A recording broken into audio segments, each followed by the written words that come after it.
Hola, espero que se encuentren muy bien. El día de hoy iniciaremos nuestra charla con un tema importante que es la endocitosis y exocitosis. La endocitosis es la incorporación o entrada de productos a la célula. Estas continuas, entrantes y salientes aumentan la superficie de la membrana y por tanto su eficacia para engullir productos. La endocitosis puede presentarse de tres formas: pinocitosis, endocitosis mediada por receptores y fagocitosis. Cuando nos referimos a la pinocitosis, nos referimos o consiste en la introducción de pequeñas gotas de líquidos extracelulares como agua, hormonas, proteínas séricas, mucopolisacáridos y factores de crecimiento al citoplasma, por medio de pequeñísimas vacuolas o vesículas pinocíticas. Entonces, refiriéndonos precisamente al término pinocitosis, podríamos constatarlo o podríamos hacerlo llamar como si fuera el beber de la célula. ¿Qué líquidos o qué es lo que bebería la célula en este caso? En este caso, pues sería pequeñas gotas de líquidos extracelulares como agua, hormonas, proteínas séricas, mucopolisacáridos y factores de crecimiento al citoplasma por medio de pequeñísimas vacuolas o vesículas pinocíticas. Entonces, cuando nos referimos a la pinocitosis, sabremos que será una forma en que diferentes moléculas líquidas entren al citoplasma celular, ¿sí? Y permitan eh, la alimentación o la regulación de diversas sustancias dentro de la célula. La endocitosis mediada por receptores es un tipo de transporte especializado de sustancias debido a que solo ingresan moléculas que se ligan a los receptores de la membrana celular. Una vez ligadas estas moléculas a los receptores, la membrana en esta sección se dobla de tal manera que forma una vesícula cerrada en el citoplasma, ¿sí? Y cuando hablamos de fagocitosis, ¿sí?, permite la incorporación de productos de moléculas grandes como las partículas de alimento. Se presenta en ciertas células como los glóbulos blancos y algunos protistas o protozoarios, en los que las invaginaciones son lo suficientemente grandes y profundas como para incorporar al citoplasma partículas sólidas grandes de alimento. Incluso son capaces de fagocitar células más pequeñas que ellas, por ejemplo, bacterias, glóbulos rojos, como lo hacen los glóbulos blancos y las amibas. Entonces, cuando hablamos por endocitosis mediada por receptores, es un tipo de transporte especializado de sustancias debido a que solo ingresan moléculas que se ligan a los receptores de la membrana. Una vez ligadas estas moléculas a los receptores de la membrana, en esta sección se dobla de tal manera que forma una vesícula cerrada en el citoplasma. Entonces, digámoslo de esta manera, como lo podemos ver en endocitosis mediada por receptores, tendremos que la membrana, ¿sí?, celular tendrá receptores, ¿sí?, específicos, como podemos ver en esta imagen. Este es un receptor que hará, pues obviamente, la función de aceptar o de engullir a ciertas moléculas precisas para que éstas entren dentro del propio citoplasma, que es la depresión recubierta que provocará la entrada de diversas sustancias, ¿no? Y cuando hablamos precisamente de la fagocitosis, permitirá la incorporación de productos de moléculas grandes como las partículas de alimento, ¿sale? Aquí son partículas sólidas. Se abrirá una pequeña parte o una invaginación, como lo menciona aquí en este apartado.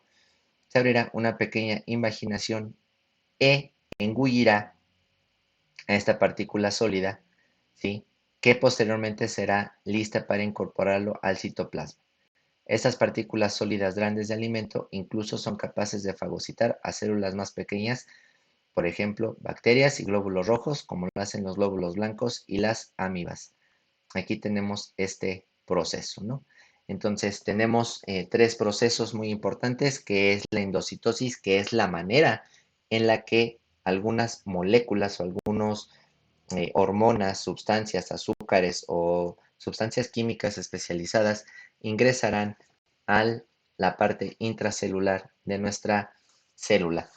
Tenemos la fagocitosis, sí, que será la manera de que se adhieran o se coman, sí, precisamente partículas sólidas grandes, y la pinocitosis será la que se encargará precisamente de hacer el ingreso, sí, a sustancias, sí, de origen líquido, podríamos decirlo así, eh, como hormonas o como agua o como algunas otras sustancias importantes para poder degradarlas. Y entonces, de otro modo, tenemos a la endocitosis medida o media por receptores que serán utilizadas receptores específicos dentro de la membrana, lo cual permitirá que algunas moléculas especializadas se peguen a los receptores, los cuales permitirán que entre esa molécula, pero dentro de una vesícula recubierta para su posterior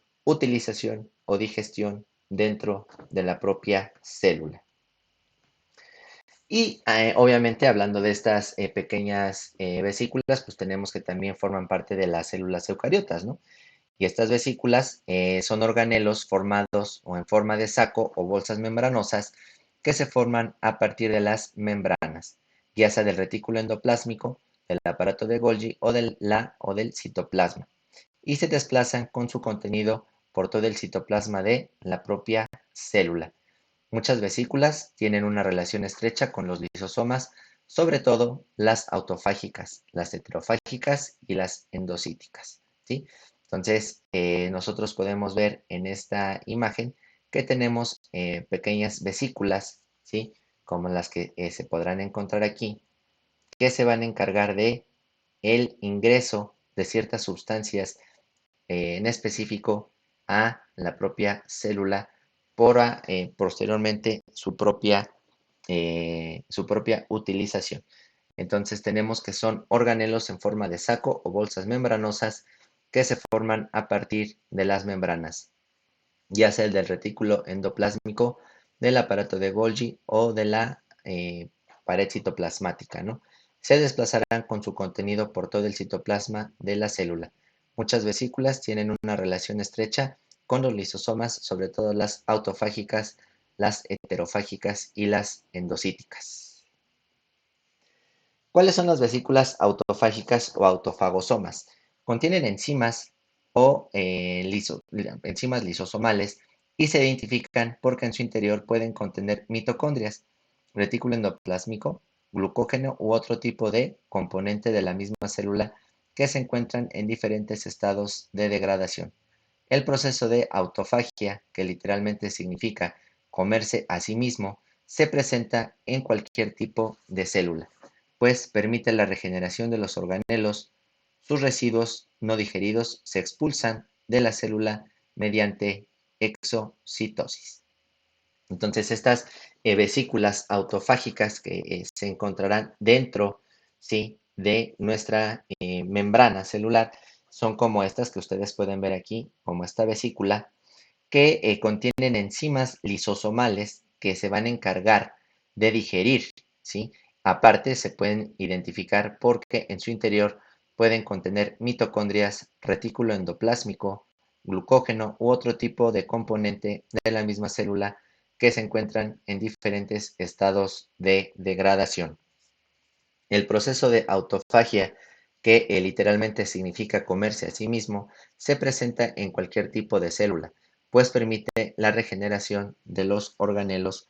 Sus residuos no digeridos se expulsan de la célula mediante exocitosis. Y ahí lo tenemos. Algunas vesículas heterofágicas o fagolisosomas contienen, además de las enzimas lisosomales, partículas ajenas a la célula que han sido capturadas por fagocitosis, como lo veíamos en la diapositiva anterior. Esto puede suceder, por ejemplo, en los glóbulos blancos humanos que fagocitan virus, bacterias y otros parásitos unicelulares. Los residuos no digeridos de este tipo de vesículas también son eliminados de la célula mediante exocitosis.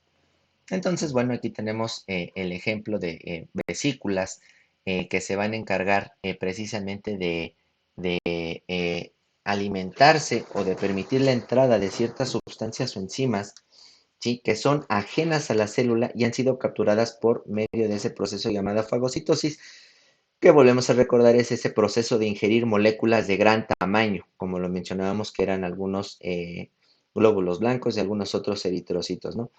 Esto puede suceder, por ejemplo, en los glóbulos blancos humanos que fagocitan algunos virus, algunas bacterias y otros parásitos unicelulares. Los residuos no digeridos de este tipo de vesículas también son eliminados de la célula mediante exocitosis, ¿vale? Las vesículas endocíticas o endosomas se forman para transportar al interior de la célula sustancias solubles extracelulares como agua, hormonas, factores de crecimiento o lipoproteínas, entre otras, como ya se explicó anteriormente. Para que las partículas o sustancias penetren a la célula, primero deben de ser reconocidas por los receptores específicos. Entonces, tenemos a las vesículas endocíticas o endosomas que se encontrarán en el interior de la célula y transportarán sustancias solubles extracelulares como agua, hormonas, o factores de crecimiento o lipoproteínas, entre otras, como ya se explicó anteriormente. Para que las partículas o sustancias penetren a la célula, primero deben ser reconocidas por los receptores específicos. Entonces, ya habíamos visto esa imagen de los receptores específicos, que son los especializados en la membrana celular para identificar alguna molécula muy específica que hará la entrada precisamente a la célula, ¿no? Estas pueden ser, pues, agua, pueden ser hormonas, pueden ser proteínas o lipoproteínas que van a estar asociadas a esta función. Por otro lado, otros organelos importantes de la célula eucariota son los lisosomas, y son organelos parecidos a pequeñas vesículas membranosas, que contienen enzimas hidrolíticas capaces de degradar casi todos los componentes de la materia viva, es decir, tienen funciones digestivas. Eh, la estructura de los lisosomas es como si fuera una bolsita, ¿sí?, que va a estar dentro de la célula eucariota, ¿sí?, encargada precisamente de recolectar, ¿sí?, cualquier sustancia ajena o cualquier sustancia que, pues, digamos, ya haya cumplido una cierta función a nivel celular y esta, pues, obviamente haya acabado de realizar lo que tenga que hacer, y entonces el lisosoma se encargará de conjugar, aplastar o, digámoslo de esta manera, comer, ¿sí?, este proceso, ¿no? Los lisosomas se van a encargar de destruir estos componentes, ¿sí? Y dentro del lisosoma se encontrarán unas estructuras llamadas enzimas hidrolíticas que se encargarán precisamente de la destrucción de estas estructuras eh, que ya fueron utilizadas en la propia célula. Por otro lado, en las células vegetales se encontrará una vacuola central, que tiene una cavidad muy amplia porque contiene reservas alimenticias como azúcar, agua, proteínas, iones inorgánicos y pigmentos, entre otros. El agua y demás productos que ocupan esta vacuola proporcionan soporte y rigidez a estas células. Entonces, aquí tenemos la célula, animal, ¿sí?, eh, que tendrán unas estructuras llamadas vacuolas, ¿sí?, que tendrán la capacidad de poder digerir, ¿sí?, pues algunas sustancias importantes. Pero la función más importante es tener reservas alimenticias como azúcar, agua, proteínas, iones inorgánicos y pigmentos, entre otros. El agua y demás productos que ocupan esta vacuola proporciona soporte y rigidez a estas células. Recordemos que se encuentra en células vegetales, exclusivamente de estos organismos. A su vez, también encontraremos en la célula organelos especializados llamados peroxisomas, que son vesículas en forma de saco, cuyo nombre se debe a que como producto de sus reacciones de oxidación forman peróxido de hidrógeno, producto tóxico para la célula. Sin embargo, la acción de enzimas de estos organelos transforman el peróxido de hidrógeno en agua oxigenada y en agua y oxígeno. La acción de estas vesículas es muy importante para el metabolismo celular, pues su función protege al resto de la célula de la acción de ese subproducto tóxico. Además, los peroxisomas contienen enzimas que actúan sobre los ácidos grasos y aminoácidos para poder degradarlos. Entonces, los peroxisomas son organelos celulares de pues, reciente descubrimiento, que están encargadas de, primeramente, limpiar y liberar algunas sustancias tóxicas que pueden estar inmiscuidas o que pueden estar por ahí dentro de la propia célula. Los peroxisomas se encargan de degradar drogas, alcohol o sustancias tóxicas dentro de nuestro cuerpo, ¿sí? Y que formarán un producto llamado peróxido de hidrógeno, que es tóxico para la propia célula, ¿no? Entonces, pues estos peroxisomas transforman el peróxido de hidrógeno en agua oxigenada, ¿sí? En un ion de agua y un ion de oxígeno, lo que le permite poder desechar los complejos tóxicos fuera de la célula. Y la acción de estas vesículas es muy importante para el metabolismo celular, pues su función protege al resto de la célula de la acción de ese subproducto tóxico. Además, los peroxisomas contienen enzimas que actúan sobre los ácidos grasos y aminoácidos para poder degradarlos de forma correcta. Pasando a otro punto también importante, tenemos que existen diferentes tipos de reproducción en los seres vivos. La primera es la reproducción asexual. Cuando nosotros hablamos de reproducción asexual, nos referimos a todos aquellos organismos que no necesitan, ¿sí? La presencia de un macho o de una hembra para poder reproducirse. Es decir, no existen gametos tanto masculinos como femeninos, sino que en la reproducción asexual existirán diferentes formas de lograr dejar descendencia sin la necesidad de gametos especializados. En este caso, pues los gametos especializados en la reproducción sexual vendrían siendo óvulos y espermatozoides. Pero cuando hablamos de reproducción asexual, no tenemos esta situación y no son tan relevantes e importantes. Dentro de la reproducción asexual tenemos la fisión binaria o bipartición. Los organismos unicelulares se dividen en dos células hijas idénticas al progenitor, como ocurre, por ejemplo, en los protozoos y las bacterias. Estos organismos también tienen reproducción sexual, pero la mayor parte del tiempo se reproducen de forma asexual. Entonces tenemos fisión binaria o bipartición. Recordemos, los organismos unicelulares se dividen en dos células hijas idénticas al progenitor, como ocurre, por ejemplo, con los protistas y las bacterias. Estos organismos también tienen reproducción sexual, pero la mayor parte del tiempo se reproducen de manera asexual. Cuando hablamos de fisión binaria o bipartición, es decir, que a partir de la célula madre se dividirá en dos y dará lugar a dos células hijas. ¿Cuál es la ventaja de este tipo de reproducción binaria o bipartición? Es que no necesitan tener, lo vuelvo a comentar, la necesidad de tener un macho o una hembra, un gameto masculino o un gameto femenino, sino que aquí la ventaja es que se pueden reproducir simplemente partiéndose por la mitad las células hijas. ¿Cuál es la desventaja? Que desafortunadamente en este caso pues son literalmente clones, ¿no? Lo que tiene la célula madre de información genética pues lo tendrán las células hijas, ¿no? Sin embargo, ha sido una buena estrategia reproductiva a lo largo de millones de años. Por otro lado, tenemos lo que es la gemación. Ocurre en organismos unicelulares y pluricelulares. Se caracteriza porque el organismo que va a dividirse forma un pequeño abultamiento llamado brote o yema, que al crecer se separa del que lo originó. Esto ocurre, por ejemplo, en las levaduras y algunos organismos pluricelulares como los nidarios y las hidras.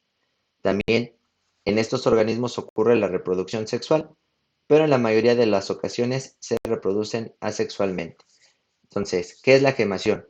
Ocurre en organismos unicelulares y pluricelulares y se caracteriza porque el organismo que va a dividirse forma un pequeño brote o abultamiento llamado yema o brote, ¿sí? Que al crecer se separa del que lo originó. Esto ocurre en algunas levaduras o en algunos organismos pluricelulares como los nidarios. Entonces, fíjense, aquí está precisamente un nidario, ¿sí? Que es una anémona, en el cual aquí justamente empieza a crecer este brote, ¿sí? Que este tipo de reproducción se llama gemación. Fíjense, empieza a crecer este brote, sigue creciendo y cuando está listo, se corta o se divide y este brote, ¿sí? Da lugar a otro organismo de la misma característica, ¿sale? Este es otro tipo de reproducción asexual que es la gemación, que a partir de un brote o yema, este es un brote o una pequeña yema, ¿sí? Dará lugar a otro organismo nuevo. También en estos organismos ocurre la reproducción sexual, pero en la mayoría de las ocasiones, hablando de nidarios, ¿sí? Se van a reproducir de manera asexual. Entonces, esta es la gemación. A partir de un brote o de una yema, cuando el brote o la yema está lista o está preparada, se corta, se parte, se troza y crece otro organismo con las mismas características. Otro tipo de reproducción asexual es la esporulación. Es común en organismos unicelulares como ciertos protozoarios y en algunos pluricelulares como hongos, musgos y helechos. Cuando forman pequeñas y numerosas células llamadas esporas capaces de originar un nuevo organismo igual al progenitor, de la misma forma estos organismos tienen reproducción sexual, pero en la mayoría de las ocasiones se reproducen de manera asexual. ¿Qué es la esporulación? Se forman pequeñas y numerosas células llamadas esporas. Fíjense, ¿sí? Capaces de originar un nuevo organismo.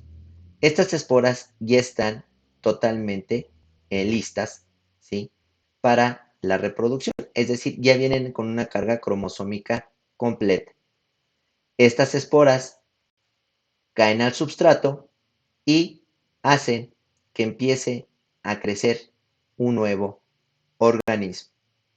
Cuando hablamos de esporulación, este tipo de reproducción la tienen muchos hongos, algunos helechos y otros musgos, pero que también se van a reproducir de manera sexual. En este caso, haciendo alusión a la imagen que aquí tenemos, habrá esporas, tanto masculinas como femeninas, que pues obviamente darán lugar precisamente a la fecundación y crecerán precisamente eh, micelios o estructuras rizoides o rizomas que darán lugar a otro organismo. Pero, sin embargo, también estas esporas ya pueden estar fecundadas o ya pueden traer la carga genética completa y entonces hacer crecer al organismo, ¿no? Y también tienen su reproducción sexual y asexual, ¿no? Dependiendo de lo que nosotros estemos analizando, ¿no? Muy bien, continuamos. Otro tipo de reproducción asexual es la partenogénesis, y es un tipo de reproducción también conocida como unisexual, debido a que solamente participa la célula femenina en la formación de un nuevo organismo. El óvulo, sin ser fecundado por algún espermatozoide, es estimulado para su segmentación. Este tipo de reproducción asexual por lo regular la tienen algunas abejas y algunas lagartijas. Es decir, esta partenogénesis también es conocida como asexual o unisexual, ¿no? Porque la célula femenina, ¿sí? Es la que se divide o se parte directamente para la formación de un nuevo organismo. Y el óvulo, sin ser fecundado, ¿sí? Por algún espermatozoide, es estimulado para su segmentación.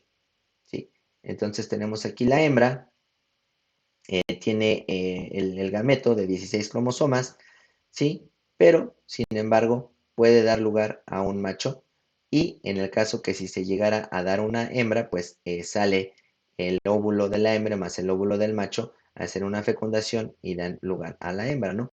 Pero precisamente cuando hablas de partenogénesis, ¿sí?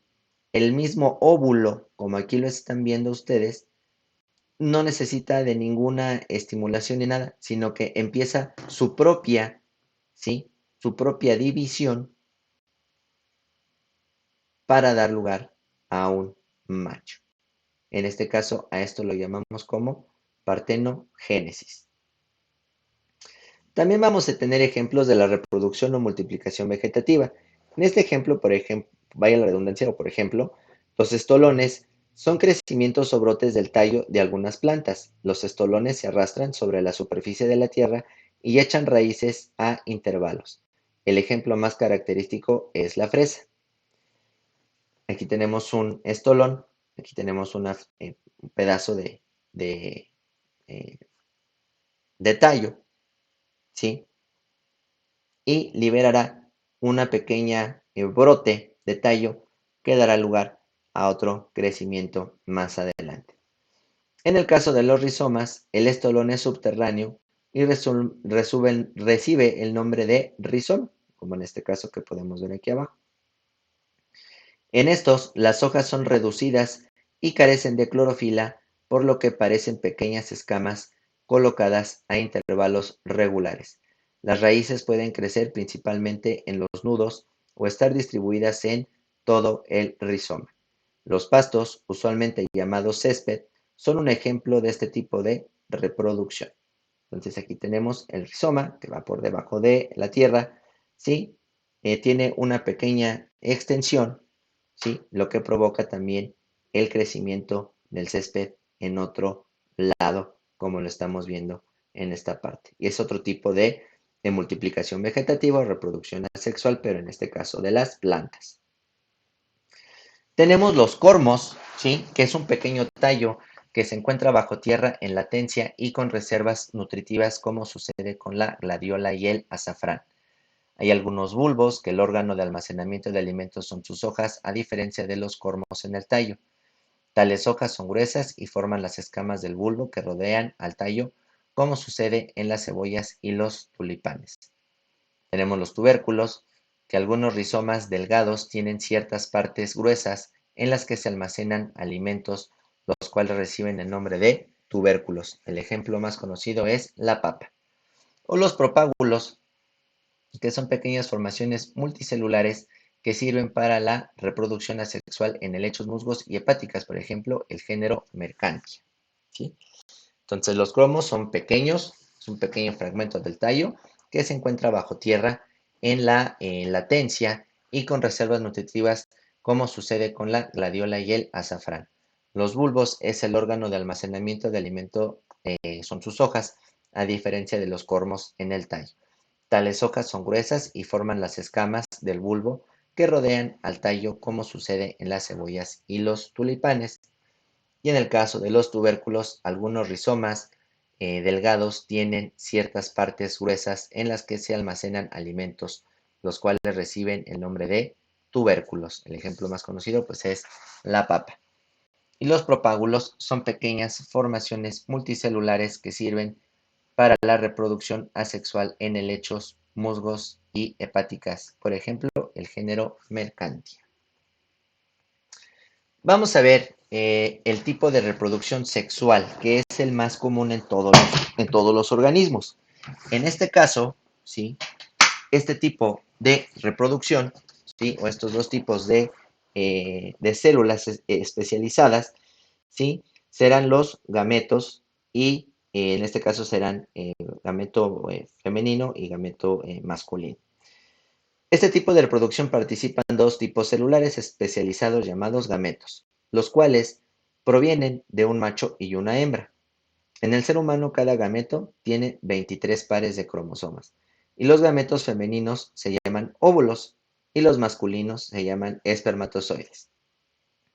Durante la reproducción, los gametos femeninos se unen con los masculinos y se generan organismos con 46 cromosomas que contienen tanto características de la madre como del padre, por lo cual son diferentes. En este caso, hablando de los seres humanos, ¿sí? Tenemos este esquema, ¿sí? Aquí está la mujer y aquí está el hombre. Sus estructuras especializadas donde contendrán los gametos, o en este caso las células especializadas para la reproducción. En la mujer será el ovario y en el hombre será el testículo. Todos estos suceden o se formulan por medio de una división celular llamada meiosis, que solamente se llevará a cabo en células gametogénicas como espermatozoides y óvulos, como ustedes pueden ver. ¿Sí? Una vez que sucede esta división celular, sale, ¿sí?, este óvulo y sale este espermatozoide, los cuales los dos se unirán en un proceso llamado fecundación, ¿sí?, que dará como resultado a un cigoto diploide 2N. Cuando nos referimos a un cigoto diploide es que tiene la carga cromosómica completa de 46 pares de cromosomas, por eso es 2N. Cuando nos referimos a un óvulo haploide o a un espermatozoide haploide es que lleva aquí 23 pares de cromosomas y acá lleva 23 pares de cromosomas. Espermatozoide haploide, óvulo haploide, llega a la fecundación y da como resultado un cigoto diploide con una carga cromosómica completa de 2N. Posterior a esto vendrá una multiplicación y división celular, dará como resultado otro organismo, ya sea hombre o mujer, o macho o hembra en caso de los animales. ¿Sí? Entonces, en este tipo de reproducción participan dos tipos celulares especializados llamados gametos, los cuales provienen de un macho y una hembra. En el ser humano, cada gameto tiene 23 pares de cromosomas y los gametos femeninos se llaman óvulos y los masculinos espermatozoides, abusados con eso. Durante la reproducción, los gametos femeninos se unen con los masculinos en un proceso llamado fecundación, como lo podemos ver aquí, y se generarán organismos con 46 cromosomas que contienen tanto características de la madre como del padre, por lo cual son diferentes. Ahora analizaremos un proceso muy importante para entender este proceso llamado mitosis y meiosis. Primero que nada debemos de saber qué es el ciclo celular. Y bueno, pues el ciclo celular es un proceso en el cual la célula va a nacer, a crecer, a madurar y posteriormente entrar en un proceso de división.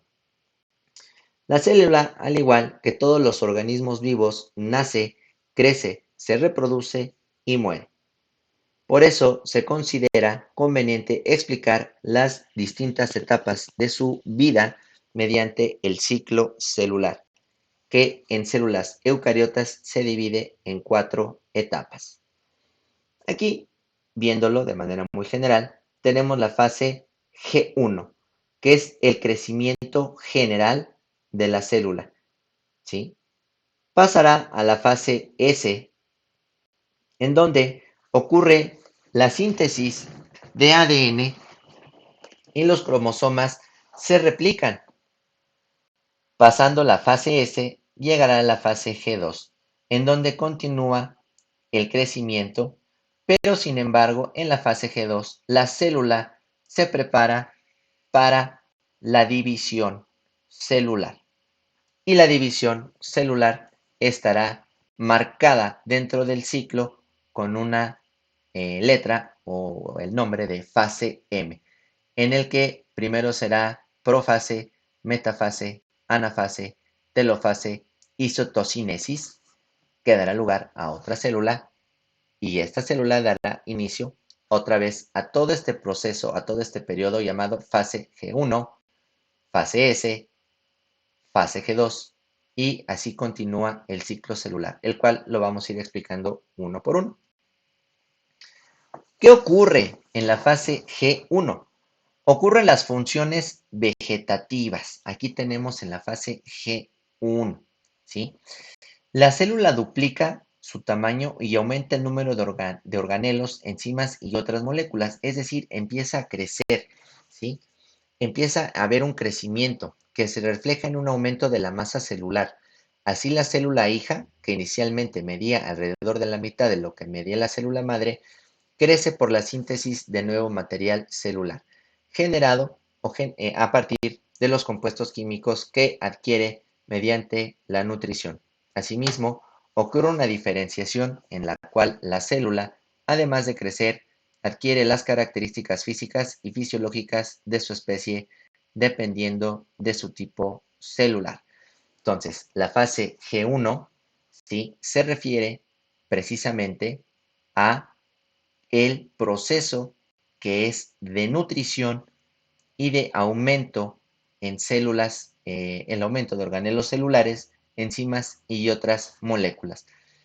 Cuando entra en fase G0, pueden ser diferentes tipos de células en nuestro cuerpo, dejan de dividirse, pero sin embargo, la gran mayoría de todas nuestras células, directamente después de la fase G1, entra en la fase G2, ¿vale? ¿Qué pasa en la fase S? En la fase S entra la duplicación del ADN y las proteínas asociadas. Y en la fase G2 se empieza a preparar para la división, los cromosomas comienzan a condensarse.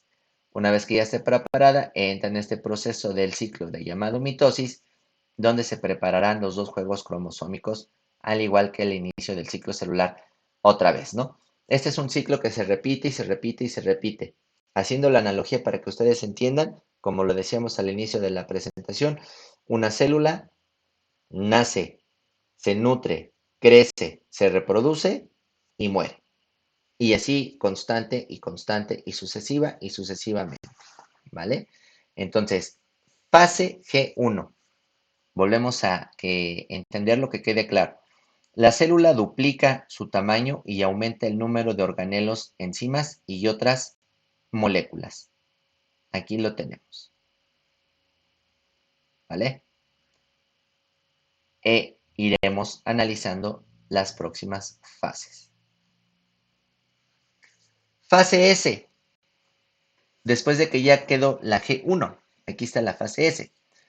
Se presenta la síntesis de proteínas que sirven para la construcción de nuevas estructuras propias de la reproducción y necesarias para el crecimiento y diferenciación. También en esta fase se duplica la cantidad del ADN para que la célula original conserve una copia y done a la célula hija otra copia para su correcto funcionamiento. Al final de esta etapa, la célula contiene en su núcleo exactamente 2 veces la cantidad de ADN y proteínas nucleares. Entonces, en la fase S existe esta duplicación del ADN y proteínas asociadas que servirán para la construcción de nuevas estructuras propias de la reproducción y necesarias para el crecimiento y diferenciación. También se duplica la cantidad de ADN para que la célula original conserve una copia y done a la célula hija otra copia para su correcto funcionamiento. Al final de esta etapa, la célula contiene en su núcleo exactamente 2 veces la cantidad de ADN y proteínas nucleares. Es decir, cuando está en la fase S, justamente está pues creciendo y nutriéndose precisamente para entrar en la fase G2, que es en la que se preparará precisamente para la reproducción. Fase G2. La célula termina su crecimiento, diferenciación y maduración como preparativo para la reproducción. Aquí tenemos la fase G2. Una célula grande, diferenciada y preparada para la reproducción celular. En la G2 se empieza a prepararse para las divisiones, los cromosomas comienzan a condensarse y la célula está totalmente nutrida y completa para entrar en este proceso de división celular. Justamente en la fase M, que es predecida, ¿sí? O procede directamente de la fase G2, la fase M se realiza la división celular, ¿sí? En la que se reparte el material genético. Consta de profase, metafase, anafase y telofase. Y culmina con la división del citoplasma, es decir, un proceso llamado citocinesis. Y aquí tenemos cómo termina este proceso. Así pues, el ciclo celular se repite como una sucesión de interfases y mitosis. Su duración en las células eucariotas es variable, según el reino y la especie a la que pertenezcan. Sin embargo, aún dentro de una misma especie, el ciclo celular difiere de acuerdo con la edad, la salud o el tejido del que se trate. Por ejemplo, en las neuronas humanas poseen ciclos celulares tan lentos que no logran completarse durante toda la vida de una persona. Por ello, anteriormente se pensaba que las neuronas no se podían reproducir, pero pues bueno, esa idea pues sigue siendo vigente hasta hoy, porque pues si una sola neurona tarda en completar un proceso de ciclo celular 80 años, pues es muy complicado que se puedan regenerar, ¿no? Y entonces, bueno, aquí vemos otra vez la estructura de lo que es el ciclo celular, muy sencillo si nosotros hacemos la analogía con una persona, con cualquier organismo que nace, se nutre, crece, se reproduce y al final muere o deja descendencia, ¿no? Fase G1, recordemos, periodo de crecimiento general. Acaba de salir nuevecita, es decir, acaba de terminar su proceso de división. Ya salió la célula. Fase G1, periodo de crecimiento. Me empiezo a nutrir, empiezo a obtener algunos nutrimentos necesarios para poder seguir en mi crecimiento. Hay células que entrarán en fase G0, es decir, algunas células especializadas de nuestro cuerpo no van a tener la necesidad de seguir este proceso de reproducción debido a su especialización. Sin embargo, pues bueno, también puede haber otras células que sí pasarán directamente a la fase S. La fase S ocurre la síntesis del ADN y los cromosomas se replican precisamente para prepararse a esa fase G2, en la cual la célula se prepara para su división. Cuando llegamos a la fase G2, la célula está lista, tiene los cromosomas y el material genético necesario para sobrevivir y para realizar todas las cuestiones y pasa directamente a la fase M, que es la fase de mitosis, que volvemos a mencionar que está constituida por profase, metafase, anafase, telofase y citocinesis, y este ciclo celular me dará como resultado dos células hijas con una carga cromosómica, pues obviamente completa, ¿sí? Porque estamos hablando de mitosis, abusados, ¿vale? Y con respecto al ciclo celular, se tiene, a lo mejor puede llegar a haber alguna duda o alguna situación ahí importante en que las células procariotas en condiciones óptimas tienen un ciclo celular tan breve que pueden dividirse cada 20 minutos como sucede con las bacterias y su ciclo celular es más sencillo que en las células eucariotas, lo cual se debe a que algunos organismos pues carecen de todas estas características de organelos celulares y complejidad, ya que no tienen un núcleo específico para poder realizar este proceso, ¿vale? Entonces, esto es muy importante que lo analicemos, ¿sí? Y que haya quedado totalmente entendido el ciclo, pues obviamente celular. Sí, me voy a regresar un poco para hacer un poco de retroalimentación, en lo cual nosotros en esta sesión analizamos lo que es la endocitosis y la exocitosis.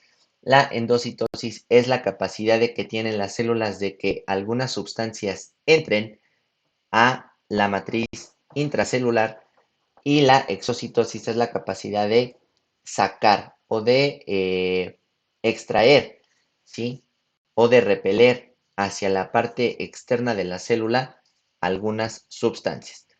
Teníamos que en el caso de la pinocitosis es la forma en que algunas células van a ingerir moléculas en estado líquido provenientes del medio extracelular, en este caso algunas hormonas, proteínas, polisacáridos y otras cuestiones.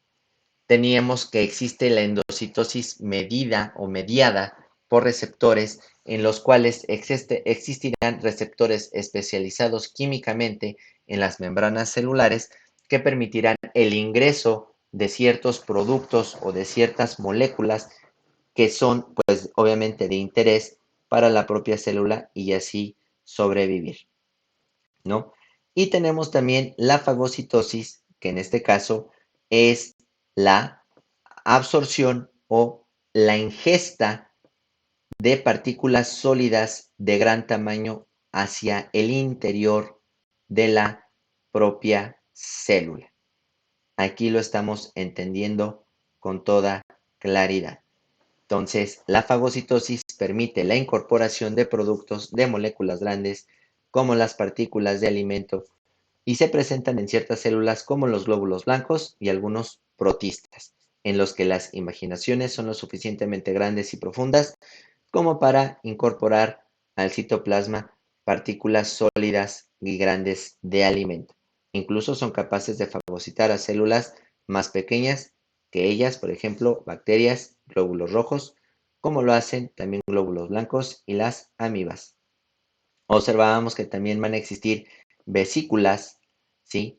Eh, pues precisamente especializadas, como estas que ustedes pueden ver, ¿sí? Estas vesículas que van a tener la facultad de absorber o encapsular cualquier elemento que entre al interior de la célula para que posteriormente sean aprovechados o en su defecto sean expulsados dentro de las células.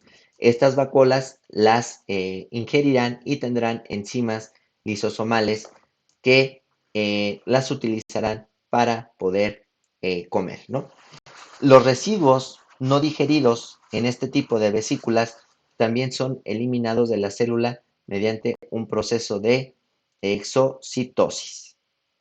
Teníamos también que los lisosomas se encargarán de digerir todos esos componentes o esa materia viva que entra a las células con funciones digestivas y los encapsularán y los liberarán hacia el exterior de la membrana celular y ese proceso es conocido también como exocitosis. Entonces, los lisosomas, para que ustedes entiendan con toda claridad a qué me refiero, es como si fueran los carritos que recolectan basura. La casa es tu célula, para que tú entiendas, sacas la basura, que sería la calle, el citoplasma, ¿sí? Para que tú lo entiendas de esta manera. Y los lisosomas son los carritos recolectores de basura que llevarán a los contenedores externos de la ciudad para eliminar los desechos de la basura. Cuando van en ese transporte y lo llevan hacia fuera de la ciudad, estaríamos entendiendo que ese proceso sería llamado el de exocitosis. Algunas vacuolas van a ser digestivas, otras vacuolas van a almacenar agua. En el caso de las vegetales, almacenarán agua, almidones importantes para la turgencia de la propia célula vegetal.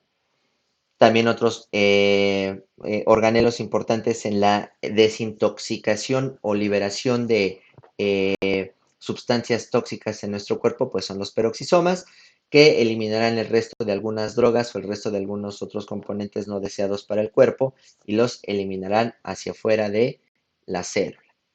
Los peroxisomas forman peróxido de hidrógeno, que es un producto tóxico para la célula, ¿no? Sin embargo, la acción de algunas enzimas transforman el peróxido de hidrógeno en agua oxigenada, ¿sí? Que posteriormente serán utilizados para eliminarlos fuera de la célula y que no cause ningún daño. Reproducción asexual, tenemos que la fisión binaria bipartición es que a partir de una célula madre salgan dos células hijas. Tenemos que la gemación es a partir de un brote o de una yema se fragmente la estructura que apenas está creciendo y a partir de ahí crezca otro individuo.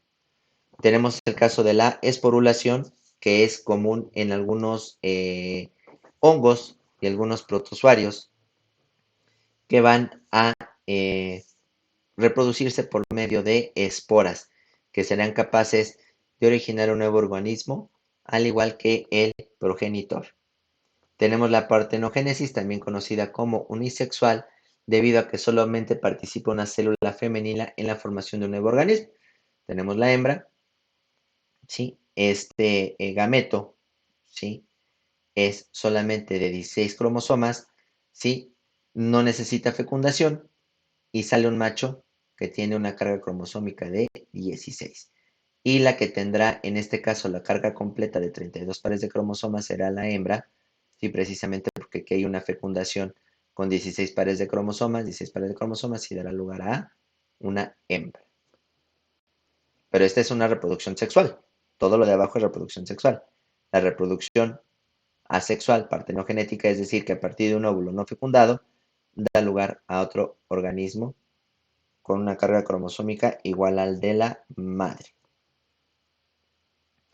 Hablamos de reproducción vegetativa, que tenemos los estolones, que son extensiones de las raíces, característicos de las fresas.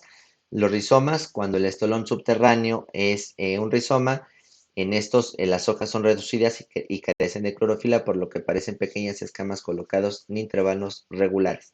Las raíces pueden crecer principalmente en los nudos o estar distribuidas en todo el rizoma. En este caso, los más importantes en este tipo de reproducción o multiplicación vegetativa, que es asexual, pues son los pastos. Teníamos los cormos, que es un pequeño tallo que se encuentra bajo la tierra en latencia y con reservas nutritivas, como sucede con la gladiola y el azafrán. Los bulbos, que es el órgano de almacenamiento de alimento, son sus hojas, a diferencia de los cormos en el tallo, y tales hojas son gruesas y forman las escamas de bulbo que rodean al tallo, como sucede en las cebollas y los tulipanes. Los tubérculos, algunos rizomas delgados, tienen ciertas partes gruesas en las que se almacenan alimentos, las cuales reciben el nombre de tubérculos. Los propágulos son pequeñas formaciones multicelulares que sirven para la reproducción asexual en helechos, musgos y hepáticas. Tenemos la reproducción sexual, que en este caso van a provenir de estructuras especializadas como el ovario y el testículo, que van a formar precisamente lo que es el óvulo y el espermatozoide y que darán lugar a una fecundación. Mencionábamos que el espermatozoide será carga N porque solamente traerá la mitad de los pares de cromosomas del padre, ¿sí? Y otro óvulo haploide que tendrá solamente 23 pares de cromosomas que serán los de la madre. Cuando se fecundan, da un lugar a un cigoto con una carga cromosómica de 46 pares de cromosomas ambos. Produciría una mitosis y un desarrollo y dará lugar, como nosotros ya lo sabemos, a otro organismo. El ciclo celular, ¿sí? Es bien importante que lo acabemos de entender, sumamente importante, para que lo entendamos. Todas las células van a tener este ciclo celular, ¿sí? Que quede bien claro. Cuando hablamos de ciclo celular, hablamos de mitosis. La mitosis solamente será un tipo de división celular que se llevará a cabo en células somáticas, es decir, células del cuerpo. En la mitosis se excluyen tanto óvulos como espermatozoides. En la fase G1, el periodo de ingreso de la célula será general, ¿sí? Empieza a nutrirse, empieza a obtener alimentos, empieza a obtener, pues, organelos celulares que ya los tiene, pero se empieza a nutrir. Hagan de cuenta que es como si fuera un niño chiquito que empieza a crecer.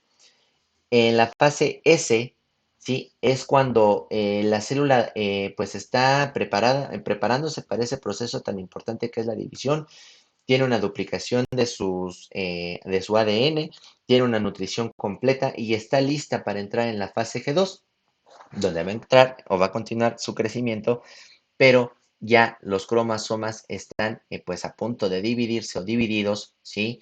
Precisamente para entrar en este proceso de la división celular llamada fase E, que estará inmiscuida con profase, metafase, anafase, telofase y citocinesis. Y así dará lugar continuamente el ciclo celular una y otra vez. Voy a poner el último que está aquí, esta última imagen, ¿sí? Se los voy a resumir.